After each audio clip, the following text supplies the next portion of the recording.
Tillicum, Clocks to Chaguyakwa, plus Kamitlat Kabashawa Shilling, Wisconsin.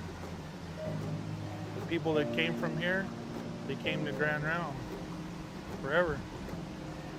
The history of Willamette Falls dates back at least 13,000 years before the present, to the time of the Missoula floods. And shortly after those cataclysmic events, Native American people established villages here for their fishery. Our plank houses were here along the river, and we lived here year-long. Some tribes in the area, they moved a lot, but our tribes were permanent here at the falls. Soon after I arrived at this river, an old man passed down to the Clackamas Nation, who are numerous and reside on a branch of this river. This nation inhabits 11 villages. Captain William Clark, 1806. Here you've got the Clackamas, the Multnomas, the Tualatans, the Estacadas, the Malalas, all just kind of in this area. This was their trade depot. It was their center of commercial activity. It was a place of residency. It is where they made history for thousands of years. They welcomed other Native people to this wonderful resource that flowed rich with salmon and sturgeon and eel, ancient fish. Coewalis, alias Tumwatis, or Willamettes. This tribe, now nearly extinct, was formerly very numerous and lived at the falls of the river. They claim the right of fishing at the falls and exact a tribute from other tribes who come hither in the salmon season. Lieutenant William Slaken, 1837.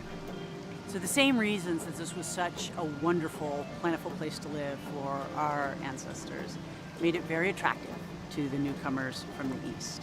And it is no surprise that those folks wanted to establish their first city, the first capital of the state of Oregon, here in Oregon City. The Native people who lived at Willamette Falls were rudely disrupted in 1855 and 56 when the federal government required by treaty that they remove to the Grand Ronde Reservation. That was a pretty hard thing for our people because there is no other river or fishing site like here. And that's what we lived on. But what choice did our elders have? The only way to protect what was left of their people was to try to find a safe place for them. In spite of removal, in spite of confinement on the reservation, in spite of a U.S. Army fort on that reservation, the tribal people returned to Willamette Falls. They tried to make farmers of us, but the farming was not doing good on the reservation. So Oregon City John and the Wachino family, they would come up here and fish, and they would take those fish and barge them up river to Dayton and take them to the reservation. So that was important for our survival. We know that one of the places that our people most often left the reservation for was to return to Willamette Falls to fish. And so that connection has been maintained over the generations.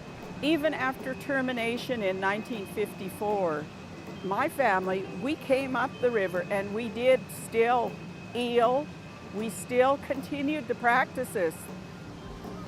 After we were restored, it was just like a huge weight lifted off our shoulders, just reconnecting with everything that had been taken away from us.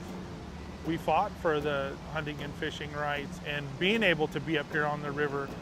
That separation that was there is no longer there. And it's not about status, it's not about money, it's not about property. It's in here. The Willamette Falls and the land there around the falls is home to the people of Grand Ronde. Our treaty-signing chiefs were removed there and their tribes to the Grand Ronde Indian Reservation. And so coming back to the falls is coming back to the place of our chiefs and where our people thrive.